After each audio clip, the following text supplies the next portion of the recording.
Saka, ka sievietei dzīve pēc 40 sākas no jauna. Tikai šoreiz ar lielāku apziņu par sevi, par savām vērtībām un par to, ko vairs negribas darīt tikai tāpēc, ka vajag. Man šis laiks ir, kad uzdodu sev daudz jautājumu par to, kas mani patiesi iedvesmo, kas dara laimīgu un kā saglabāt vieglumu, kad dzīve kļūst nopietnāka. Un tieši tāpēc šajā raidījumā vēlos satikt citas sievietes, līdzīgas un ļoti atšķirīgas, lai kopā noskaidrotu, kā viņas atrod prieku, skaistumu un līdzsvaru. Mēs runāsim par mākslu, par ikdienas skaistumu un par to, kā saglabāt dzīves garšu arī tad, kad šķiet viss jau zināms. Jo patiesībā viss tikai sākas. Sākas mūsu pieaugšana jaunā versijā, Dāmu projektā.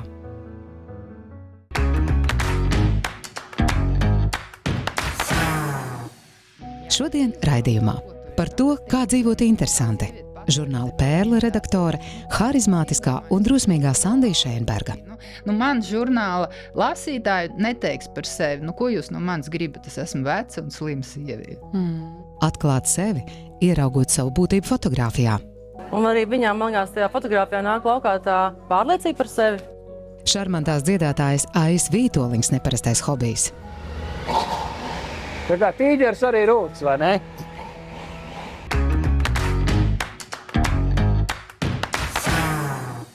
Dāmu projekta studijā šodien radoša personība, žurnāla Pērle galvenā redaktore Sandija Šēnberga. Sveika, Sandija! Sveika, Rita! Kā tu šobrīd jūties? Kāda ir tā tava sajūta iekšējā radarā? Ja mēs runājam par viduspārējais posmu, ir kaut kas te radarā šajā sakarā? Es īsti nesaprotu, ko nozīmē viduspārējais posms, jo es šobrīd vēl neesmu noķērusi to starpību, tad bija tā, un tagad ir šitā. Protams, ka tad, kad tev mazs bērns ir, tu kaut ko tādu dari, bet es domāju, ka tu to starpību varbūt uzķer tajā brīdī, ka tu kaut ko vairs nevari, kā tu varēji agrāk, ka tev vairs neinteresē, un tu nesaproti, kāpēc tev neinteresē tas, kas bija forši un tev patika un tā.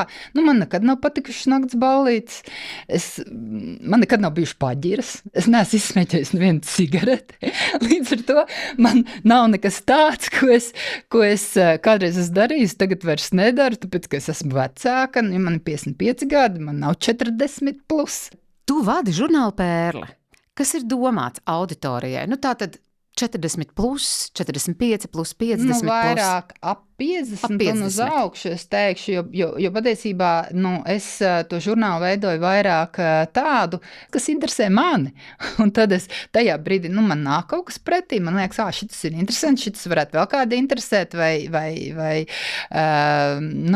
noderēt, vai tīri praktiski. Tad par to arī Pērlē rakst. Tieši tāpat arī, piemēram, tas vākvaronis es mēģinu, mēs zinām, cik Latvija ir maza un un cilvēkam dzīve ir viena.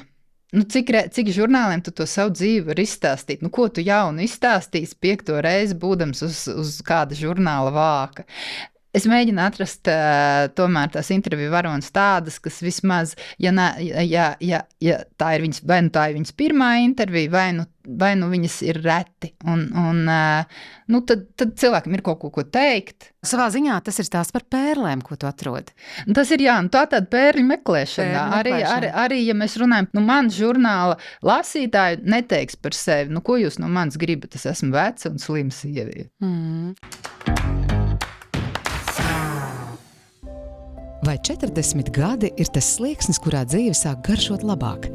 Level 4.1 tā saucas mākslinieces Laumas Lakas izstāde, kas veltīta tieši sievietēm 40 gadu slieksni sasniedzot. Mēs, Dāmu projekts, nevarējām tik trāpīgu notikumu palaist garām, tāpēc devāmies uz konceptu veikalu Dizaina ambulance, aplūkot, kā savas vienaudzes šajā pārmaiņu vecumā ieraudzījusi viena no populārākajām sieviešu žurnālu fotogrāfēm. Lauma, es tevi apsveicu. Paldies. Skaties, tu sapulcējies, es tik ļoti, ļoti brīnišķīgas dāmas uz šo projektu. Es saprotu, tās visas ir 40 plus, vai ne? Principā, viss projekts sākās 2 gadus atpakaļ. Un tā sākotnējā doma bija, ka es viņas fotografēju 40. dzimšanas dienā. Kas ir tas, ko tu kā fotogrāfi novēro, kas mainās sievietē pēc 40? Man laikam jāsaka, ka tas ir tas pats, ko viņas pašas saka, ka viņas paliek pašpārliecinātākas. Un arī viņām, man liekas, tajā fotogrāfijā nāk laukā tā pārliecība par sevi. Tas tā drosme, kaut kādu tādu uzdrošināšanās realizēt, varbūt kaut kādus sapņus vairāk nekā līdz šim. Un kas ar tevi notika tavos 40? Kas mainījās? Es beidzot sagaidīju savus 40. Tā nav bail vairāk tā kā kļūdīties. Tu kļūdies, atkal dari vēlreiz no jauna. Lauma, varbūt pāris tādu iedrošinājumu vārdu tām dāmām, kuras sapņo par fotosesiju, par savu fotosesiju, bet viņām ir bailes. Iet pie tā fotogrāfē, liekas, ko nu es, un kā tas būs, un varbūt, ka es vairs neesmu tik jauna un skaista, lai bildētos. Nē. Noteikti visos vecumos drīkst un vajag fotografēties.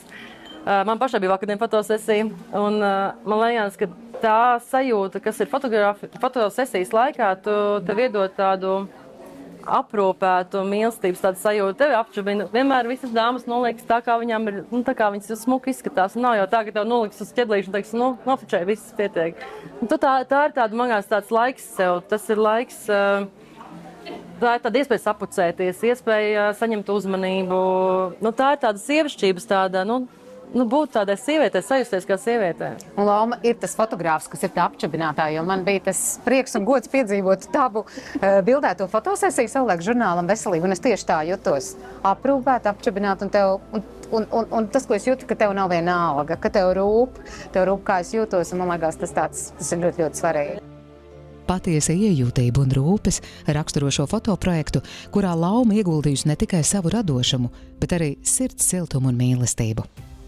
Man tiešām ir milzīgs paldies, jāsaka jums, jo tās jau nebija tikai fotogrāfijas, tās bija arī sarunas, īsa saruna, ko mēs veicām par to sajūtu, kas ir tie 40 gadi, un man liekas, ka tā ir ārkārtīgi liela.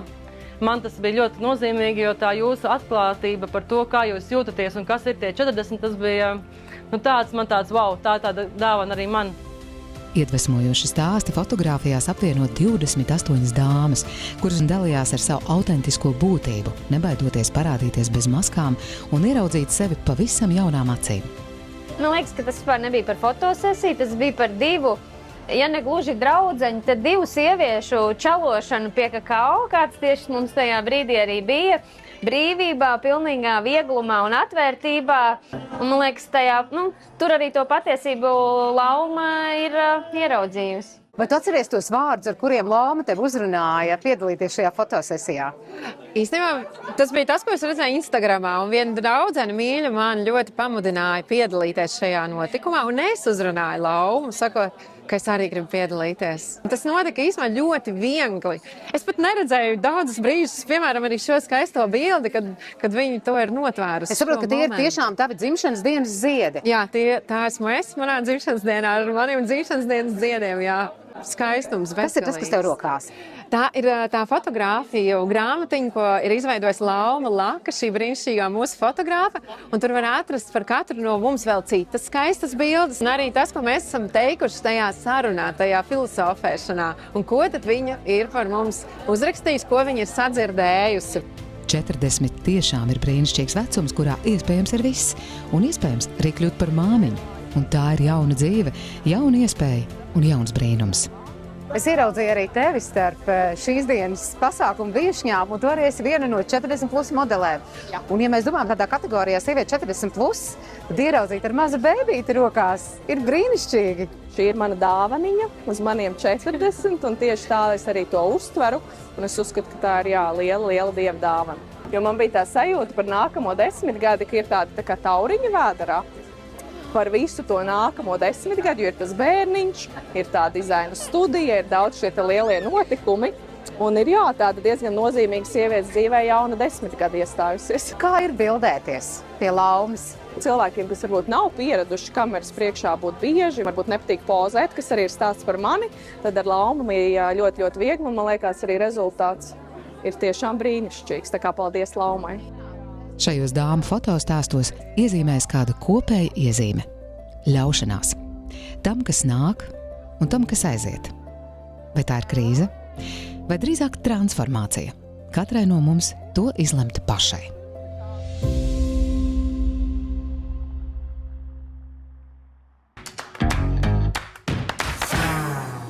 Jo, kas man likās ļoti interesanti, tu nāc no mākslas aprindām. Tātad mākslas akadēmija, un kā tu nonāc vispār līdz izdevniecībai, līdz žurnāliem? Izdevniecībā es nonācu ļoti vienkārši no tās pašas mākslas akadēmijas, kur mans pasniedzējs piedāvāja aizstāt savu sievu, kas tajā laikā bija Santas māksliniece. Viņa gribēja iet atvaļinājumā. Tā bija, man liekas, tas ir Santai 1. vai 2. gads. Pašai Santai kā žurnālam bija. Un man vienmēr viss ir interesējis. Kurš toreiz zināja, ko nozīmē vispār žurnālu taisīt? Un kāpēc nepamēģināt? Tādam studentam. Un tā es arī tur paliku. Vienkārši tā sanāca. Tā gadījās. Jā, tā gadījās. Es pilnīgi varu teikt, tā gadījās. Bet tas ir cik gadi jau? Kopumā, ja tu skaties no brīža 33. Es vairs jau esmu īsti. Fantastiski. Tu jau vairs nevar izskatīt. Man liekas, ka Santai vai nav jau 35. Man ik pa brīdim tiek jautāts, kā tu vari vienā darba vietā tik ilgi, jo tāpēc, kad šobrīd jau jauniešiem vispār tas ir, tu pastrādā gadu un pacel cepuri, bet tu arī radio no rīta esi jau cik gadu? 30. Un tas ir arī viens jautājums, tas biežākais jautājums. Kā tik ilgi var? Ja? Jo agrāk man šķiet par strādāšanu vienā darba vietā deva medaļu vai likt tur uz kaut kādas goda plāksnes, tur kaut kādu diplomu noteikti iedeva. Tagad es nezinu, vai tas skaitās tik ļoti moderni. Tur ik pēc 7 gadiem laikam jānomaina tā nodarbošanās. Nezinu, toties pēc, man liekas, kā tur bija 30 gadus nostādies vienā darba vietā, tad tev atlaižot ir vislielākā iespējamā kompensācija. Bet tas, ko es klausos, ko tu stāsti par savu darbu, patiesībā, tu esi tādā attiecību biznesā. Un tas ir stāsts par attiecībām ar tavu lasītāju, un attiecības neveidojas vienā dienā. Kas ir tas, ko tu esi novērojis tajā jautājumi, kas parādās Pērles auditorijai, Pērles auditorijas vecumā par veselību? Kas ir tās aktualitātes? Ir jau skaidrs, kādas ir tās vecuma problēmas, kādas ir veselības problēmas, kas nāk ar vecumu. Slimības tomēr ir vairāk jau uz vecumu, jo tāpēc, ka ir jau ārsti, kas saka, ka tie cilvēki tagad dzīvo tik ilgi, ka beigās katrs savu vēzi dabūs. Izklausās skarbi. Nezinu, vai tā ir, bet tās slimības jau ir arī sirds asinsvadu slimības, tas liekais svārs, kas diemžēl ir. Un tad, kad saka, ir veselīgi jāēd, un jo vecāks tu kļūsti, jo mazāk tev vajag. Ja tavs vienīgais hobijs un prieks ir tā labi garšīgi paēst un vēl kūku uzēst pa virs, un tad ir skumji, un tad īstenībā jau tu to redzi sejā. Tavā žurnālā es esmu pamanījusi, ka jūs ļoti lielu uzsvaru liekat tieši uz profilaksi. Uz tādām profilaktiskām pārbaudēm, tas, ko tu vari darīt jau lietas labā laicīgi, lai novērstu kaut kādas tādas nopietnas lietas. Kas ir tava tāda profilakses tāds pamats, ko tu dari savai veselībai ikdienā? Pirmkārt jau ir pirmkārt man ir bijis vēzis, un līdz ar to man tas ir, es arī pirms tam, man viņu uzķēra tik ātri, pietiekami ātri tādēļ, kad tu gāji droši vien profilaktiski pārbaudīt. Gadu pārbaudīties. Tas man ir jādara arī, jāturpina darīt, jo tāpēc, kad vēzis ir hroniska slimība, un tad tas jau ir šīs pārbaudas noliktas, tā kā, jau tev tas ir jādara un viss. Jebkurā gadījumā pamats tai veselībai un arī izskatam ir pārtika un kustība. Tas, ko tu sevī liec iekšā un kā tu sevi uzturi formā. Holesterīns. Tas nav tikai skaitlis analīzēs. Sievietēm pēc 40 šis rādītājs kļūst īpaši nozīmīgs. Un ne tikai sievietēm. Paaugstināts sliktā holesterīna līmenis liecinās arī par īpaši augstu risku sirds un asinsvadu slimībām. Ja mums tātad holesterīns var izveidot tā, ka mūsu asinsvadi vairs nav tik elastīgi, viņi sāk jau aizaugt, tad šis caurteces spēks samazinās un jauda, un līdz ar to mūsu organismam nepienāk klāt tik daudz enerģijas, skābeklis, un, protams, kādā reizē var notikt tādi gadījumi, ko mēs nekad negribam dzirdēt, tas ir insults un infarkts. Līdz ar to par to ir jādomā, tas ir jāuzmana, un vislabāk to ir paskatīties, jo katram ģimenes ārstam, katram pacientam, kas ir pierakstījies pie ģimenes ārsta, vienreiz vai divreiz gadā pienākās šāda analīze. Arī Latvijā zinātnieki strādā pie risinājumiem, kas palīdzētu uzturēt sirds veselību dabiski un droši. Viena no šādām vietām ir Lotus Pharma. Uzņēmums, kurā top jaunas formulas arī sirds un asinsvadu veselības atbalstam. Šeit apvieno dabas vielas ar modernām tehnoloģijām, meklējot līdzsvaru starp zinātni un dzīves kvalitāti. Tās vadītājs ārsts Kaspars Ivanovs atgādina, nav nekā labāka par veselīgu dzīvesveidu. Tas nenozīmē, ka jāiet un jācelās svari, bet tajā pašā laikā tie 45 minūtes dienā, tas ir optimāli, ka mēs to darītu. Ja? Tātad vai tie 7000 soļi vai 10 000 soļi, tas ir tas optimums. Protams, ja mēs pieliekam klāt vēl skābekli, ja? Teiksim, kādas 30 līdz 45 minūtes, tas arī ir ļoti optimāli. Un, protams, miegs 7 stundas, ja? Tad tas arī tas optimālais daudzums, lai mēs varētu sevi uzturēt labā formā. Un, protams, pārtika. Arī uzturam šeit ir liela nozīme. Šķiedrvielas, veselīgie tauki un omega-3 skābes palīdz uzturēt līdzsvarot holesterīna līmeni. Mūsu uzturu speciālisti iesaka izcilu vakariņu recepti – vienkāršu, garšīgu un sirdī draudzīgu. Es esmu arī ne tikai nutriciologs, bet arī esmu sieviete, un man mazliet nepaveicas. Man ir arī paaugstināts holesterīna līmenis visu mūžu, jo man tas ir no vecākiem. Mēs tagad sāksim gatavot, un es paralēli arī stāstīšu, kas ir jādara ar to holesterīnu. Mēs ņemsim lasi. Lasis, tas ir omega-3 un kalcija produkti.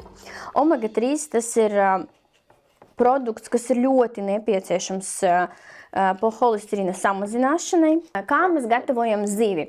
Tad mēs to apcepam 10 minūtes uz pannas bez eļļas, jo eļļa tas ir papildus tauki, kas mums nav vajadzīgi.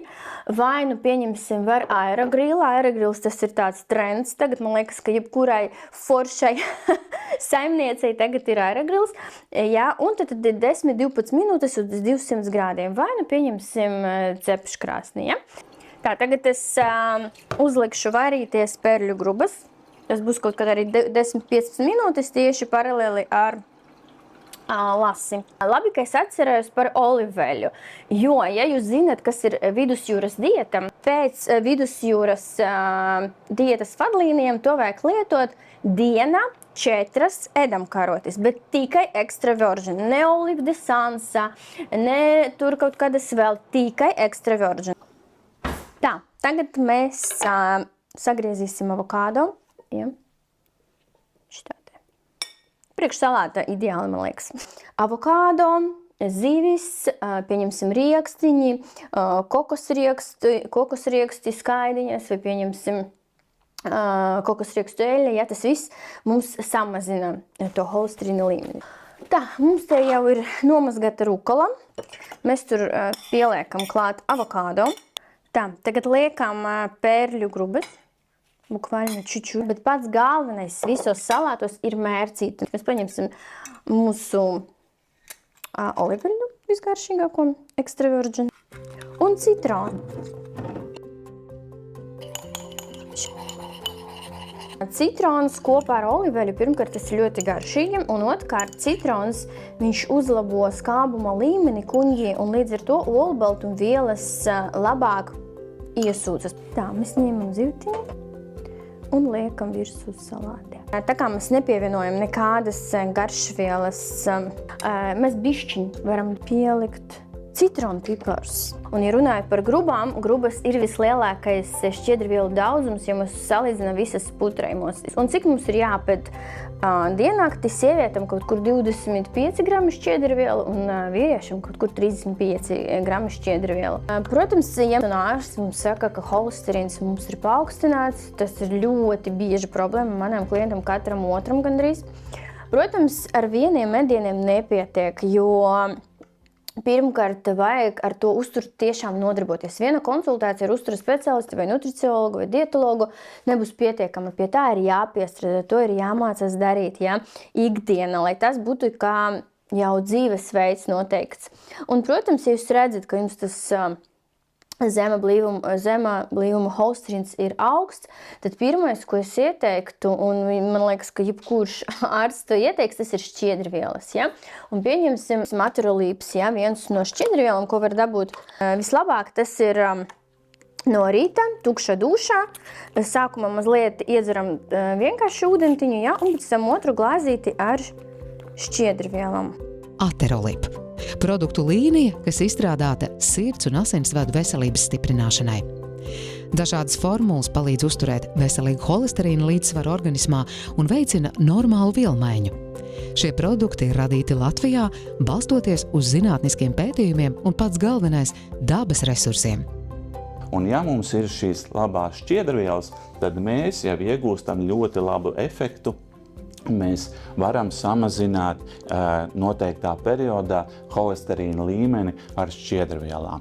Un šeit, protams, ja gadījumā ir tā, ka mēs redzam, ka asinīs tomēr šis holesterīna līmenis ir pa augstu, tātad virs 5, tad, protams, ir ieteikumi statīnu produkti.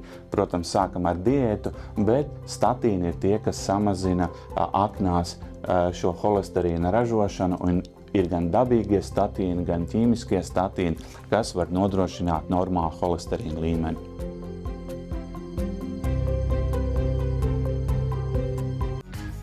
Raidījuma turpinājumā. Cik liela nozīme ir smaidam? Dabīgs. Dabīgu. Jā, A4 formātu lapas krāsa nav mūsu vērts. Noteikti nē. Ļoti labi. Šarmantās dziedātājas Ais Vītoliņas neparastais hobijs. Tā kā tīģers arī rūts, vai ne?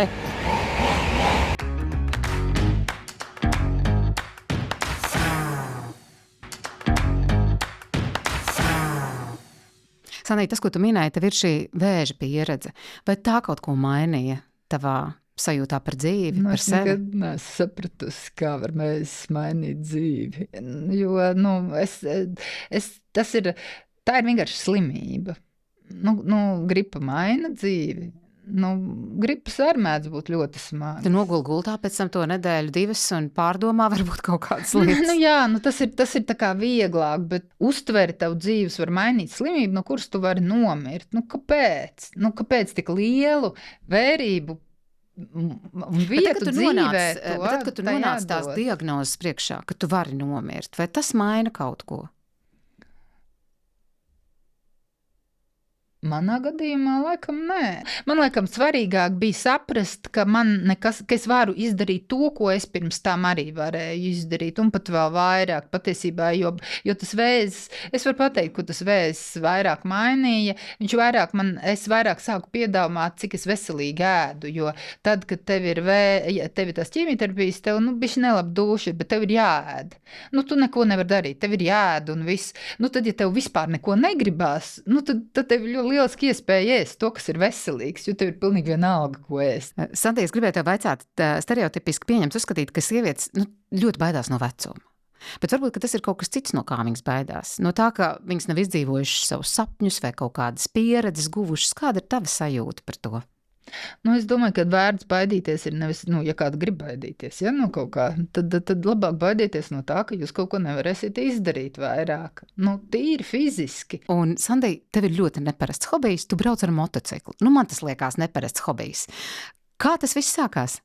Man neliekas, ka tas ir neparasts, bet sākums pats, man liekas, kad man bija 20 gadi, kad es mammai teicu, ka man bija pirmajam draugam mocis Java, un es pat uz viņu sēdēt dabūju un pie krustojuma aizmirsu, kas man vispār tagad jādara, un mēs nenokritām, un dzīve arī palikām. Es vienmēr esmu apbrīnojis dāmas, kas brauc ar motociklu, skatoties uz tevi, tu esi tāda smalka sieviete, un es domāju, tas motocikls ir liels un smags galu galā.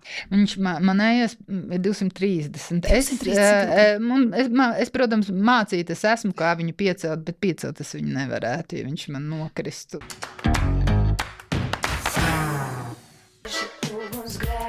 Dziedātāja Aija Vītoliņa.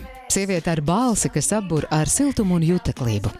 Uz skatuves viņa ir eleganta, smalka un ārkārtīgi sievišķīga, bet aiz tās drosmīga un brīvību mīloša.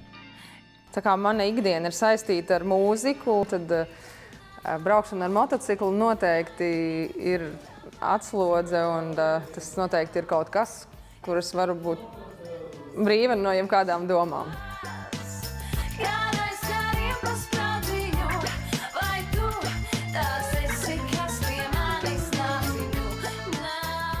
Sveiks, Ārni!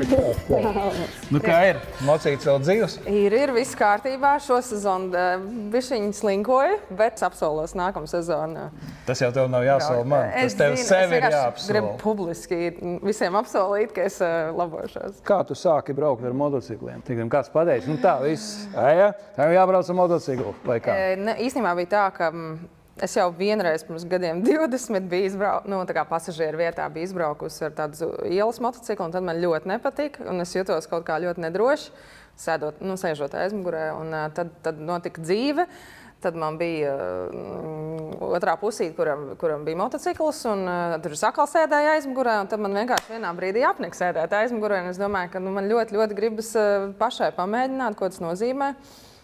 Un tad es biju tik ļoti apsēsta ar to domu, ka man ir jāiemācās un ka man vajag. Un ja man ir kaut kas tāds, ko man vajag, un man to vajag, tad es to vienkārši izslēdzu, droši vien kaut kāds loģiskais saprāts, un es vienkārši daru par spīti visam. Bet kas man ir jāatzīmē, sievietes, tad, kad viņas izdomā iemācīties vai izdarīt vai braukt, viņas nekad nečīkst. Džeki čīkst vairāk. Un, tas, ka viņām vajadzētu džekiem pievērst uzmanību un saprast, un ka varbūt nevajag viņas tā mocīt, bet sievietes ir izturīgākas un pārliecinātākas. Tur tā mērķtiecība, man liekas, brīžiem ir tāda, man to vajag, tā kā man vajag. Un tad vēl Ir puikas, kas man ir teikuši, man tā liekas, puikas, viņam ir 40 plus, viņš saka, nē, ko tā es tagad ar motociklu, man tur mašīnas, tas tā stabilāk un tā tālāk. Pēc kaut kādas robežas ir tā, ka tas motocikls liekas, nē, man to nevajadzētu darīt. Kā ir ar sievietēm? Nē, es domāju, ka viss ir galvā. Jā, tas stulbais teiciens, ka viss ir galvā. Un es vienkārši arī tajā kaut kādā vienā ceļojumā uz tiem serpentīniem vai ne pa Alpu kalniem, es vienkārši braucu un skatījos, tur bija tik ļoti daudz senioru un vispār cilvēku gados, kuri brauc ar tiem motocikliem. Un tas vecums ir, tas tiešām ir skaidrs. Tie ceļojumi, kas ir bijuši, tas ir kaut kas, tas, ko tu atceries vienkārši pēc tam visu dzīvi. Un tas jau ir tas. Kāpēc mēs te dzīvojam? Vai ne? Īsts motobraucējs arī spēja novērtēt kvalitatīvāku ekipējumu, un tas nav tikai par izskatu. Es varu teikt tā, ka šitā ir viena no manām favorītu vīriešiem ar šitādas jakas. Tad šitien var būt bišķi brīvākam jābūt, jo nedrīkst būt tāda galīgi velkoša sajūta, bet ir jābūt stingri. Kāpēc stingri? Tāpēc tanī brīdī, kad tu slīdi pa zemi, lai tev tāds drēbes nesarautos uz augšu. Tā ir. Te aizmugurē starp citu tā it kā liekas brezents, bet šitien ir bruņas. Un tās bruņas ir speciāla tehnoloģija. Viņas ir mīkstas, ja tu krīti un ir sitiens, viņas paliek cietas.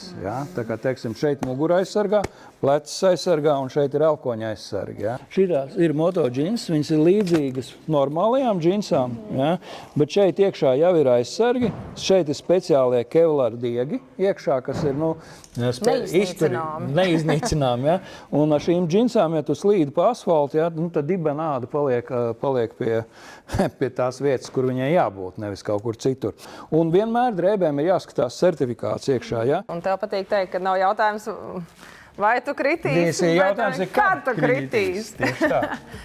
Izvēlēties savu īsto motociklu ir tikpat sarežģīti, kā izvēlēties savu īsto melodiju. Kādi ir tavi kritēriji, ja tev šobrīd vajadzētu izvēlēties motociklu, pēc kādiem parametriem tu skatītos? Lai ir diezgan ietilpīga bāka. Lai ir tātad ietilpīga bāka, nākošais. Ietilpīga bāka, laba bremžu sistēma. Laba bremžu sistēma. Kaut kāda tā manevrēta spēja, kaut kāds, nezinu, kas tas skaitās. Tātad augsts smaguma centrs ar lielu bāku un labu manevrēt spēju. Labi, mēģināsim kaut ko tādu sabīdīt. Lai tur ir tādas mazas foršas lietiņas, kā apsildāmās rokas vai beņķītes, un tādas, kas ir super vajadzīgas ekstras dažreiz. Tālumam, jeb, teiksim, ikdienas lietošanai, kam būtu lielāka nozīme? Ikdienas lietošanai? Nē, tad, ko tu skatītos vairāk, tā kā ikdiena, īsie gabali, jeb tā kā vairāk tālu? Es laikam tālos vairāk. Tālos gabals, Tagad es zinu, kuru motociklu tev parādīt, bet vai tu viņu atradīsi starp šiem te visiem modeļiem, kur ir klasika, kur ir jaudīgie motocikli, kur ir sportiskie motocikli, kur ir ceļojuma motocikli? Ir viens motocikls, kas atbilst pilnībā tevs noskaitīt. Ir viens tikai viens. Jā, tikai viens, tieši kas atbilst tavām prasībām. Bet es pārbaudīšu, tas tāds mazs eksāmens. Kā tu orientējies šī brīdī? Ļoti slikti! Ejam cauri un skatāmies. Izvēle nu dienu nav vienkārša. lai tev būtu ērtāk. Laikam sievišķīgākais motocikls ir tas, uz kura jūties brīva. Šis Labi, ir jauks. Tu principā esi atbildējis 100% pareizi. Tiesa gan, tas ir tas modelis, jā, kas atbilst visām tavām prasībām. Un šī, starp citu, ir tas, starp ļoti citu, arī laba lieta. tīģeris. 900. Un tas ir domāts tieši ceļojumiem. Viņam ir apsildāms sēdeklis, rokturi, papildus lampas. Noteikti jāliek. Šis ir dugas, tas ir...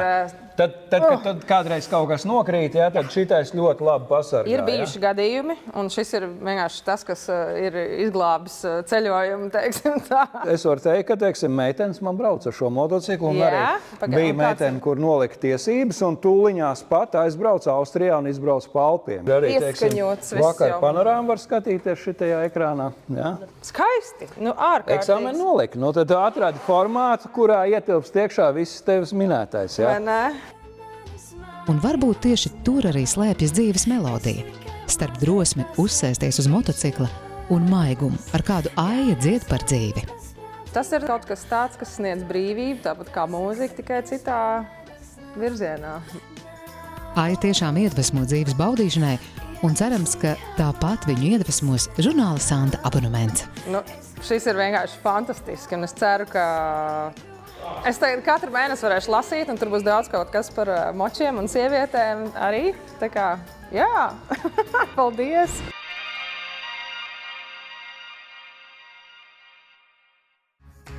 Raidījuma turpinājumā.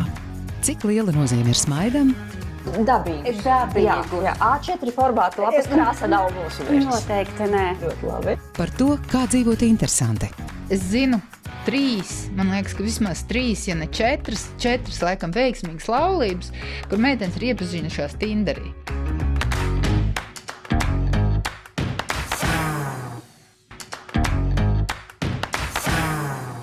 Kā Latvijas sievietes, tavuprāt, tiek galā ar sabiedrības gaidām attiecībā uz to, ka viņām vienmēr jāizskatās jaunām, skaistām, resursā? Gaida kāds? Kurš ir labs- tas, kas labs tā jautājums. gaida? Tu esi tā sajūtas pati, kad no tevis gaida. To negaida. Taču tie cilvēki, kas tev ir svarīgi, tie visticamāk negaida. Un Tu pareizi pārējiem pateici par ir cilvēkiem, kas pilnīgi ir vienalga. svarīgi. Jā. Vispār par attiecībām tajā pērles vecumā dāmas šķir laulības, un tad ir tādas, kuru vīri varbūt aiziet pie jaunākām vai kā citādi. Tur arī ir tas sabiedrības spiediens par to, un arī varbūt nedaudz stereotipiski par to, ka vīrietim, viņam jau interesē jaunāka sieviete, nevis savu vecumu vai vecāku, tajā ap tiem 50. Visu cieņu tiem, kuri to savu partneri atrod tajā savā vecuma grupā, nevis nopērta jaunu meiteni, kura pēc iespējams, 20 gadiem paceļ cepuri. Bet kāpēc, tavuprāt, ir onkulīši. grūtāk veidot tās attiecības ap tiem 50 gadiem? Mēs kļūstam pašpietiekamākas? Vai? Man liekas, ka tu pārāk labi zini, ko tu gribi. Iespējams, ka ļoti labi zini, ko tu gribi, un tikpat labi zini, ko tu negribi. Es zinu 3, man liekas, ka vismaz 3, ja ne 4 laikam veiksmīgas laulības, kur meitenes ir iepazinušās Tinderī. Es atceros, pirms kaut kādiem 3 gadiem bija dzimšanas diena, un viena tāda kolēģi, kas tieši tā bija izdarījusi, viņa saka, viņa man prasīja pa Tinderu. Es neatceros, kādā sakarā mēs runājam, bet es teicu, nē, man šita te baili ir, es vēl kaut ko ne tā nospiedīšu. Viņa saka, labi, es tev uz dzimšanas dienas rēķina ielikšu to aplikāciju, parādīšu, kā ar viņu. Un mēs tagad ieliekam to manu telefonā, ieliekam to aplikāciju, bet tas, kas pēc tam tur sāka nākt, tīri, tas, ko vīrietis 50 plus spēja uzrakstīt, tas ir kaut kas šausmīgs. Kas tev pārsteidz visvairāk? Man pārsteidza tāda nespēja neko vairāk par čau kā te vietu uzrakstīt. Vīrietis 50 gadu vecumā uzrakst čau kā te vietu, kaut ko, labi, varbūt čau kā te vietu nav tas sliktāks, bet ko uz tādu atbildēt? Ko no sieviete var atbildēt uz jautājumu, čau, kā tev iet? Un es izdzēsos. Es tieši gribēju prasīt, kā tev šis eksperiments beidzās? Es izdzēsos pēc 3 dienām. Es sapratu, šito man nevajag. Man liekas, ka mēs toreiz meitenēm runājam, visas šīs meitenes, tos savus vīriešus satika tādā zem 40, un viņas arī teica, mēs paspējām pēdējā brīdī, jo virs 40. tie vīrieši, kas tur sāk parādīties, piedodiet. Nu labi, Tinders nav variants, bet tādā 40 vai 50 plus, kas ir variants? Vajag to variantu tik ļoti. Tas ir labs jautājums.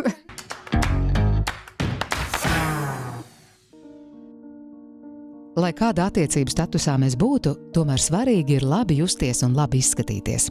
Cik gan daudzas no mums nav sapņojušas par skaistu smaidu, jo tas vai nu atklāja, vai arī neatklāja mūsu īstās emocijas. Labdien! Droši! Iepazīsimies Marija. Viņa meklē iespējas, kā uzlabot to, kas gadiem aizmirsts. Smaids. Dažus gadus atpakaļ es biju palikusi bez dzērokļa, 6., 7. zobs, un tad, kad man viņu rāva ārā, man teica, ka pēc pāris gadiem maksimums vajadzētu sākt domāt par implantu, lai žoklis nemainītu, neiekristu iekšā. Primārais arī ar ko būtu jāsāk ir noteikti izmeklējums. To sauc par 3D kompjuteru tomogrāfiju, lai saprastu, tajā vietā, kur tas zobs ir zaudēts, cik mums ir pieejamo kaulaudu. Gadījumā, ja tā kaula trūkst, tad to kaulu mēs spējam pieaudzēt. Metodes ir dažādas, bet no sākuma ir jānoskaidro, kādā apjomā tas kauls ir nepieciešams. Šeit, klīnikā Adenta, šķiet notiek maģiskas pārvērtības. Šis ir skeneris, pašai nekas nav jādara, tikai jātur vaļā mutē. Mūsdienīgās klīnikās rezultāti par mutes veselības stāvokli tiek iegūti nekavējoties. Jā, kas gan mums dāmām interesē visvairāk? Protams, lai mēs izskatāmies labi. Ir tik daudz redzēts sociālajos tīklos par venīriem, kroņiem un implantiem, bet no kura gala sākt?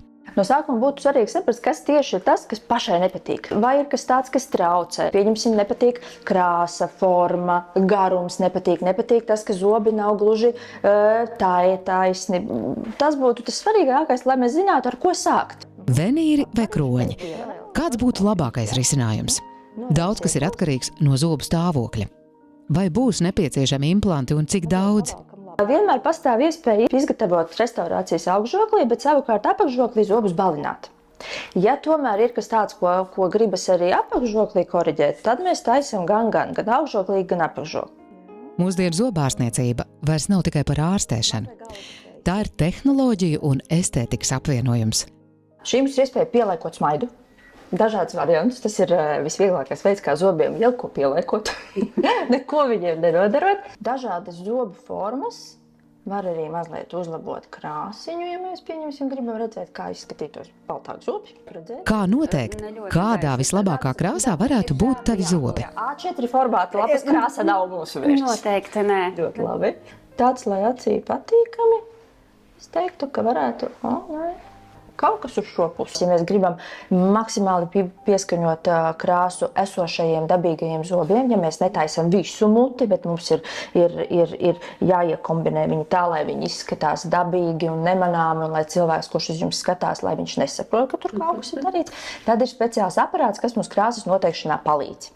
Noteiksim šobrīd esošo zobu krāsu. Atveram. Klīnikā Adenta mēs saņemam ne tikai jaunāko tehnoloģiju iespējas notestēt Marijas labākā smaida iespējas, bet arī sirsnīgu attieksmi. Nebaidīties, aiziet, uzbūvēt plānu kopā ar zinošiem speciālistiem, kas nenosodīs, bet ieteiks labāko risinājumu. Tas sākums būtu tāds. Mēs esam šodien visu sagatavojuši, mēs esam noskenējuši, nofotografējuši, un tagad mēs to visu informāciju sūtam laboratorijai. Uz nākamo reizi laboratorija jau pamatojoties uz mūsu skanā, uz mūsu bildēm, viņi mums jau izmodelē precīzi piedāvāto variantu un atsūta mums. Tad ar speciālas plasmas palīdzību es viņu pārnesu mutē, mēs vēlreiz pārliecināmies, ka mums tas patīk, ka mums vai mums negribas, nezinu, pieņemsim kādus stūrīšus, tomēr tos zobus kantainākus vai tomēr viņus apaļākus. Izrunājam to, un pēc tam nākamajā vizītē, tā jau tad jau sanāk. Ja skaita šo vizīti, 3. vizīte, mēs sākam to zobu slīpēt.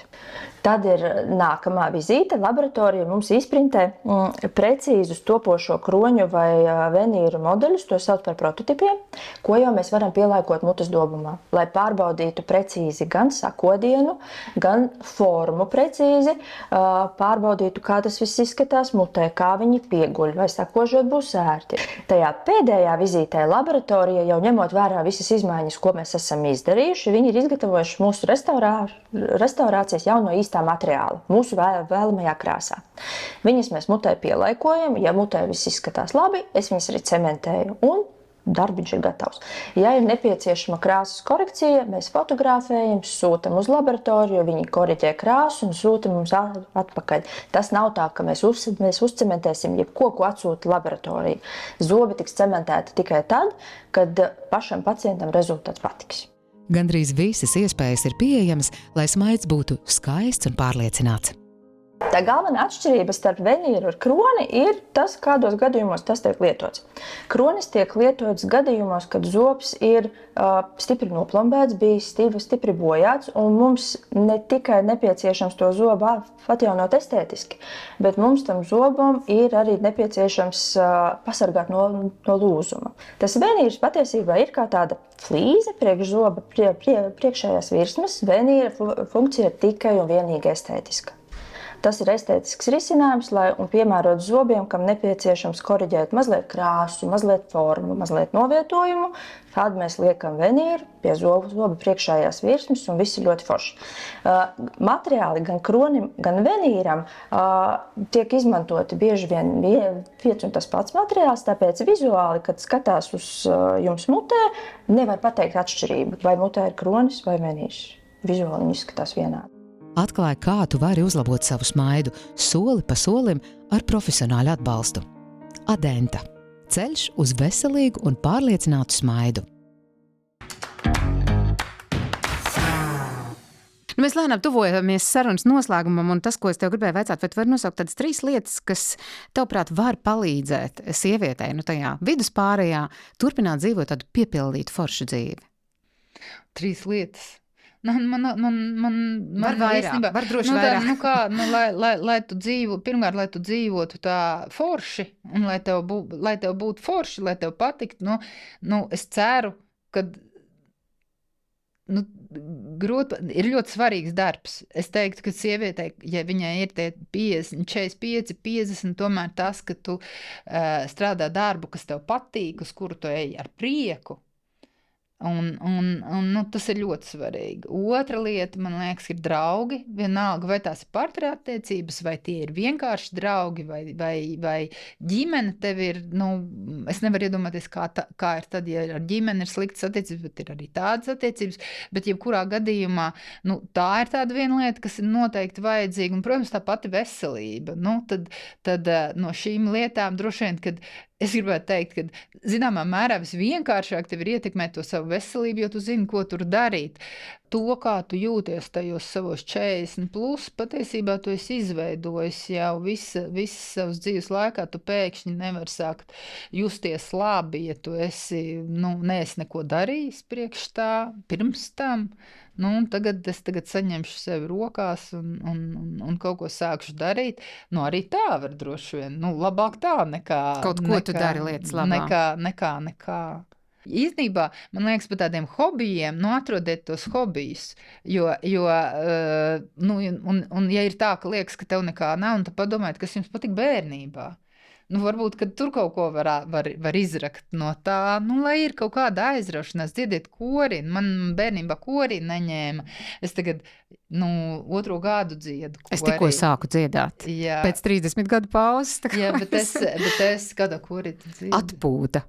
Es dziedu magonē. Fantastiski. Sandī, paldies tev, paldies par iedvesmojušu sarunu un paldies par to brīnišķīgo darbu, ko tu dari, iedvesmojot sievietes, parādot viņām, ka tas jaunais dzīves cēliens, kas tev ir ap to viduspārēju, patiesībā var būt ļoti brīnišķīgs un varbūt pat jauns sākums. Un tev paldies no mūsu sadarbības partneriem. Pirmkārt, es zinu, ka tev patīk krimināla romāni, tad tev dāvana no mūsu partnera Riga Plaza. Paldies. Arī Stenders dāvana, un tad ir Latvijas ražotājs Lotus Farma, kas tev dāvina savus produktus. Starp tiem ir arī mans mīļākais, kas ir Good Sleep Spray. Tas ir tāds sprejs ar melatonīnu un pasifloras ekstraktu, kas palīdz ātrāk vienkārši iemigt un baudīt kvalitatīvu miegu, kas mums ir ļoti, ļoti svarīgs, lai mēs justos labi. Jā, to es pazīstu. To tu pazīsti, brīnišķīgi. Un tad vēl Lloyd-tēja ar maģijas pieskārienu. Nākamajā raidījumā Latvijas erotikas un seksualitātes eksperte Rita Lasmane par sabiedrības uzliktajiem zīmogiem, kas traucē ieraudzīt patiesību. Par stereotipiem runājot, kas ir tie biežākie, ar kuriem tu esi saskārusies savā praksē? Pirmkārt, ka vīrietim vienmēr vajag, un tūlīt, un ātri, un reku porno filmās, reku krīt gar zemi, kājas gaisā. Nevari! Tu negribi, tu mani nemīli un aiziet uz to emocionālo. Un bieži vien tad arī sievietes tā kā cenšas manipulēt ar to atkal. Tad es tev vispār nedošu. Bet ir arī otrādi, starp citu, ir arī tādi gadījumi, kad sieviete tā kā, kur ir?